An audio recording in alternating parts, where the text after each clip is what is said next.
Hello hi friends, welcome to Blackboard. ஐஎம்எஸ்க்கு நம்ம இன்றைக்கி வீடியோவில் இந்த அஃப்ரைடுன்ற வேர்டை எப்படி நம்மளோட கான்வர்சேஷனில் யூஸ் பண்ணுறது அப்படின்னு தான் நம்ம இன்றைக்கி வீடியோவில் பார்க்க போகிறோம். நீங்கள் நிறைய பேர் சொல்லி கேள்விப்பட்டிருக்கலாம், இங்கிலீஷில் ஒவ்வொரு வார்த்தைக்கும் பல அர்த்தங்கள் இருக்கும், அது வரக்கூடிய இடத்த பொறுத்து அது மாறுபடும் அப்படின்னு நீங்கள் கேள்விப்பட்டிருக்கலாம். அதே மாதிரி தான் ஃப்ரெண்ட்ஸ் இந்த அஃப்ரைடுன்ற வேர்டும், அது வரக்கூடிய இடத்த பொறுத்து அதோட அர்த்தங்களும் மாறுபடும். சரி, ஓகே ஃப்ரெண்ட்ஸ், இப்போ இந்த அஃப்ரைடை பயன்படுத்தி சில சென்டென்ஸ் ஸ்ட்ரக்சர் பார்ப்போம். சரி, first sentence structure subject plus be verb plus afraid of plus gerund அல்லது ஆப்ஜெக்ட். இந்த ஆப்ஜெக்ட்ன்றது பெரும்பாலும் நவுனோ அல்லது ப்ரொனவுனோ வரும். இப்போ அதை பயன்படுத்தி சில எக்ஸாம்பிள் சென்டென்ஸ் பார்ப்போம். I am afraid of my father. I am afraid of my father அப்படின்னா இதோட அர்த்தம் என்ன அப்படின்னு கேட்டிங்கன்னா, எனக்கு எங்கள் அப்பானா பயம், எங்கள் அப்பாவை கண்டால் எனக்கு பயம். I am afraid of my father. I am afraid of dogs. எனக்கு நாய்கள்னால் பயம், எனக்கு நாய்னா பயம்ப்பா, எனக்கு நாயை கண்டா பயம். I am afraid of dogs. எனக்கு நாய்னா பயம். எனக்கு ஹைட்டுனா பயம், எனக்கு ஹைட்டுனா பயம். I am afraid of heights. I am afraid of heights. நம்ம இந்த இடத்துல அஃப்ரைடுன்ற வேர்டுக்கு பதிலாக ஸ்கேடுன்ற வேர்டை கூட நம்ம பயன்படுத்தலாம். I am scared of heights அப்படின்னா எனக்கு ஹைட்னா பயம். இது நம்ம நெகட்டிவ் சென்டென்ஸ் அமைக்கணும் அப்படின்னா subject plus be verb plus not plus afraid of plus gerund அல்லது ஆப்ஜெக்ட். எனக்கு யாரை கண்டும் பயம் இல்லை, எனக்கு யாரை கண்டும் பயம் இல்லை. I am not afraid of anyone. I am not afraid of anyone. எனக்கு யாரை கண்டும் பயம் இல்லை. எனக்கு கடவுளை தவிர வேறு யாரை கண்டும் பயம் இல்லை. எனக்கு கடவுளை தவிர வேறு யாரை கண்டும் பயம் இல்லை. I am not afraid of anyone but God. I am not afraid of anyone but God. எனக்கு கடவுளை தவிர வேறு யாரை கண்டும் பயம் இல்லை. எனக்கு அவரை கண்டு பயம் இல்லை. எனக்கு அவரை கண்டு பயம் இல்லை. I am not afraid of him. I am not afraid of him. எனக்கு அவரை கண்டு பயம் இல்லை. இது எஸ்ஆர் டைப் கொஸ்டின் அமைக்கணும்னா be verb plus subject plus afraid of, அதுக்கடுத்து ஜெரண்டோ அல்லது ஆப்ஜெக்டோ. Are you afraid of me? என்னை கண்டு பயப்படுறியா? Are you afraid of me? நானா உனக்கு பயமா? Are you afraid of me? Are you afraid of me? அவரை கண்டு நீ பயப்படுறியா? அவரை கண்டு நீ பயப்படுறியா? Are you afraid of him? Are you afraid of him? அவரை கண்டு நீ பயப்படுறியா? அவர்னா உனக்கு பயமா? என்னை கண்டு அவர் பயப்படுறாரா? என்னை கண்டு அவர் பயப்படுறாரா? Is he afraid of me? Is he afraid of me? அவர் என்னை கண்டு பயப்படுறாரா? நீயே உங்கள் அப்பா கண்டு பயப்படுற. நீயே உங்கள் அப்பா பார்த்து பயப்படுற. Why are you afraid of your father? Why are you afraid of your father? உங்கள் அப்பாவை பார்த்து நீங்கள் ஏன் பயப்படுற? அவரை பார்த்து நீங்கள் ஏன் பயப்படுற? Why are you afraid of him? நீ ஏன் அவரை கண்டு பயப்படுற? Why are you afraid of him? நீ ஏன் அவரை கண்டு பயப்படுற? சரி, ஓகே ஃப்ரெண்ட்ஸ், இப்போ உங்களுக்கு இந்த அஃப்ரைடை பயன்படுத்தி அந்த சென்டென்ஸ் ஸ்ட்ரக்சர் உங்களுக்கு புரிஞ்சிருக்கும்னு நான் நம்புகிறேன். இப்போ நம்ம அடுத்த சென்டென்ஸ் ஸ்ட்ரக்சர் போவோம். Subject plus fever afraid to plus verb one. அதற்கடுத்து நமக்கு ஏதாவது தகவல் தேவைப்பட்டால் நம்ம ஆட் பண்ணிக்கலாம். இப்போ இதை பயன்படுத்தி சில எக்ஸாம்பிள் சென்டென்ஸ் பார்ப்போம். I am afraid to meet the doctor. எனக்கு டாக்டரை சந்திக்க பயமாக இருக்குது. இந்த இடத்துல அந்த அஃப்ரைட் ஆஃப் அதுக்கும் இந்த இதுக்கும் உள்ள வித்தியாசத்தை புரிஞ்சுக்கோங்க ஃப்ரெண்ட்ஸ். அஃப்ரைட் ஆஃப்க்கும் அஃப்ரைட் டூக்கும் என்ன வித்தியாசம் அப்படின்னு கேட்டிங்கன்னா, இப்போ ஒன்றும் இல்லை, நீங்கள் ஒரு டாக்டரை பார்க்க போகிறீங்க, அப்போல்லாம் நீங்கள் சொல்கிறீங்க எனக்கு டாக்டரை பார்க்க பயமாக இருக்குது. அந்த சூழ்நிலையில் அந்த ஏற்பட்ட அந்த பயத்தை சொல்கிறீங்க. இது நம்ம ஜெரன்ஸ் இந்த இடத்துல பயன்படுத்தணும்னு வச்சுக்கோங்களேன். I am afraid of meeting doctors அப்படின்னா இந்த இடத்துல டாக்டர்ஸை சந்திக்கிறதுனா எனக்கு பயம் அப்படின்றது அர்த்தம். உங்களுக்கு அந்த வித்தியாசம் புரியும்னு நினைக்கிறேன். எனக்கு டாக்டரை சந்திக்க பயமாக இருக்குது, எனக்கு டாக்டரை சந்திக்கிறதுனா பயம். இந்த ரெண்டு வாக்கியத்துக்குள்ள டிஃப்ரென்ஸ் உங்களுக்கு புரியும்னு நம்புகிறேன். இந்த அஃப்ரைட் ஆஃப் ப்ளஸ் ஜெரன் நம்ம பயன்படுத்தும் பொழுது அது ஜஸ்ட் ரெகுலர் திங், நமக்கு எப்போயுமே அந்த பயம் இருக்கும் அப்படின்ற மாதிரி. அஃப்ரைடு டு டூ சம்திங் அப்படிங்கும் பொழுது ஒரு செயல் செய்ய அந்த சூழ்நிலையின் போது, அந்த நிகழ்வின் போது நமக்கு பயமாக இருக்குது அப்படின்னு சொல்கிறதுக்கு நமக்கு இந்த சென்டென்ஸ் ஸ்ட்ரக்சர் பயன்படுது. சரி, ஓகே ஃப்ரெண்ட்ஸ், இப்போ அதை பயன்படுத்தி சில எக்ஸாம்பிள் சென்டென்ஸ் பார்ப்போம். இப்போல்லாம் வெளியே போகிறதுக்கு பயமாக இருக்குது. இப்போல்லாம் வெளியே போகிறதுக்கு எனக்கு பயமாக இருக்குது. I am afraid to go outside these days. I am afraid to go outside these days. இப்போல்லாம் எனக்கு வெளியே போகிறதுக்கே பயமாக இருக்குது. கதவை திறக்க ரொம்ப பயமாக இருந்துச்சு. கதவை திறக்க ரொம்ப பயமாக இருந்துச்சு. I was afraid to open the door. I was afraid to open the door. எனக்கு கதவை திறக்க ரொம்ப பயமாக இருந்துச்சு.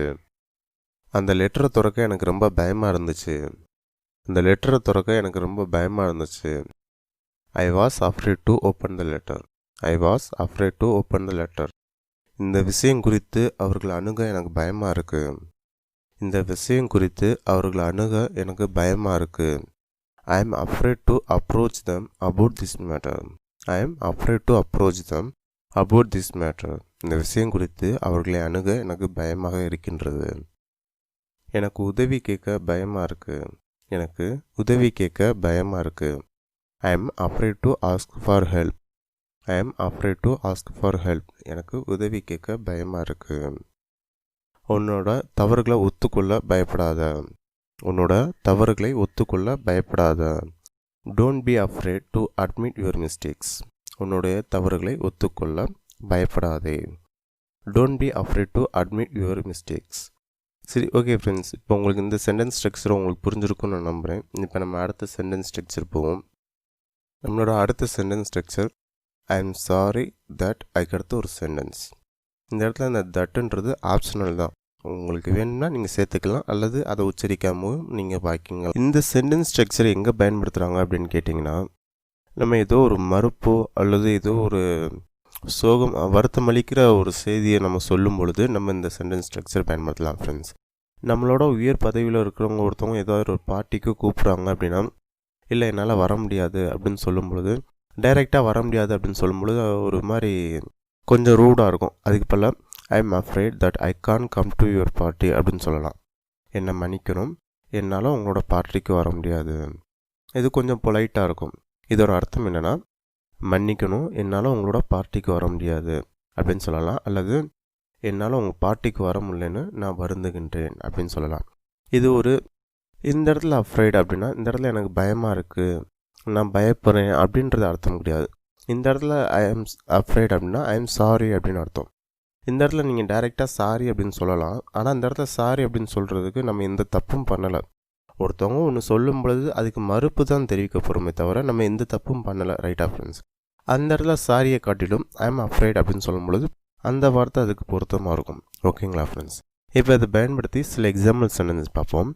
அப்புறம் ஃப்ரெண்ட்ஸ், நம்ம வெறும் afraid I can't come to your party அப்படின்னு சொல்கிறதுக்கு பதிலாக நம்ம இப்படி கூட சொல்லலாம். I am afraid to say that I can't come to your party அப்படின்னு சொல்லலாம்.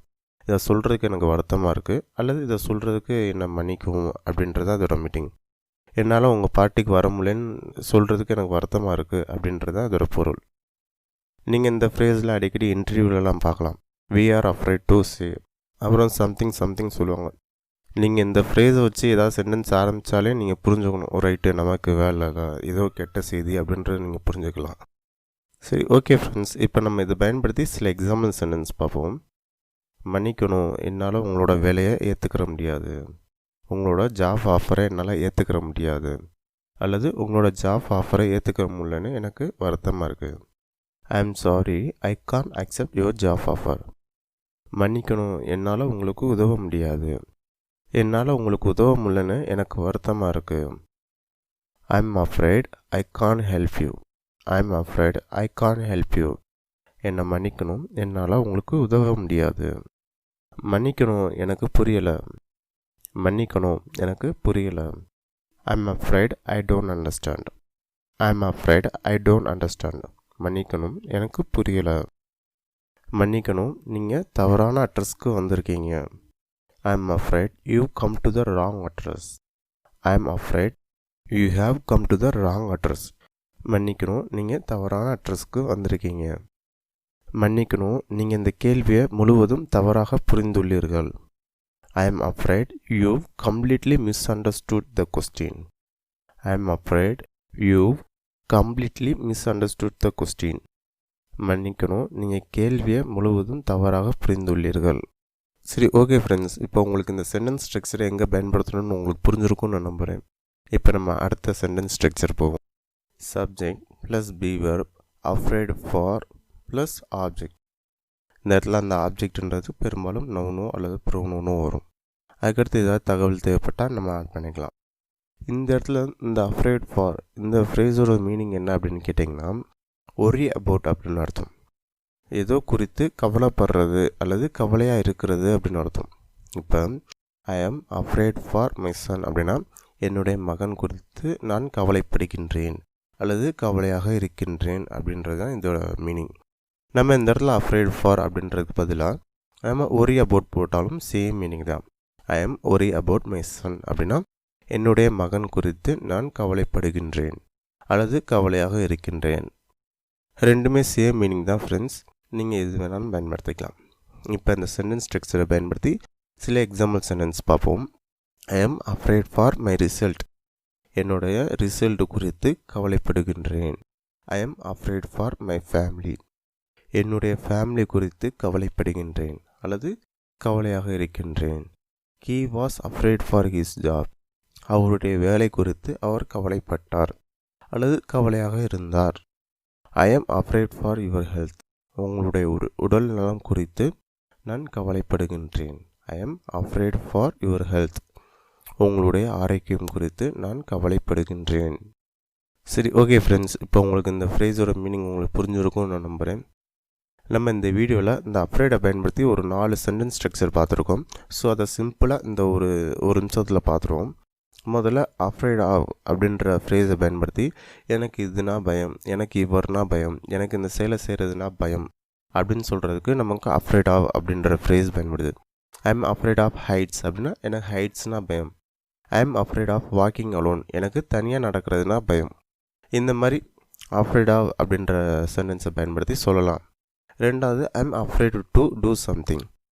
இந்த சென்டென்ஸ் ஸ்ட்ரக்சரை நம்ம எங்கே பயன்படுத்துகிறோம் அப்படின்னா ஒரு செயல் செய்ய பயமாக இருக்கின்றது, அந்த ஒரு குறிப்பிட்ட சூழ்நிலையில் அந்த செயலை செய்ய பயமாக இருக்குது அப்படின்னு சொல்கிறதுக்கு நமக்கு இந்த afraid to do something அந்த சென்டென்ஸ் ஸ்ட்ரக்சர் பயன்படுது. அதுக்கு அடுத்த sentence structure I am afraid that. அதுக்கு அடுத்த ஒரு சென்டென்ஸ் ஒரு வருத்தம் அளிக்கக்கூடிய ஒரு செய்தியை நம்ம ஒருத்தவங்கள்ட்ட சொல்லும் பொழுது நம்ம பணிவாக சொல்கிறதுக்காண்டி நமக்கு இந்த சென்டென்ஸ் ஸ்ட்ரக்சர் பயன்படுது. எக்ஸாம்பிளுக்கு I am afraid I can't come என்னை மன்னிக்கவும் என்னால் வர முடியாது. நம்மளோட 4வது phrase afraid for plus object. இந்த சென்டென்ஸ் ஸ்ட்ரக்சர் எதுக்காண்டி பயன்படுத்துகிறோம்? worry aboutன்ற ஃப்ரேஸுக்கு பதிலாக பயன்படுத்துகிறோம். ஒரு இது குறித்து கவலையாக இருக்கின்றது அல்லது கவலைப்படுகின்றேன் அப்படின்னு சொல்கிறதுக்காண்டி நம்ம இந்த afraid ஃபார் அப்படின்றத நம்ம பயன்படுத்துகிறோம். சரி, ஓகே ஃப்ரெண்ட்ஸ், நம்ம இன்றைக்கி பார்த்த இந்த 4 சென்டென்ஸ் ஸ்ட்ரக்சரும் உங்களுக்கு பயனுள்ளதாக இருக்கும்னு நம்புகிறேன். இந்த வீடியோ உங்களுக்கு யூஸ்ஃபுல்லாக இருந்துச்சுன்னா லைக் பண்ணுங்கள், வேறு யாருக்கு யூஸ்ஃபுல்லாக இருக்குமோ அவங்க ஷேர் பண்ணுங்கள். Thanks for click.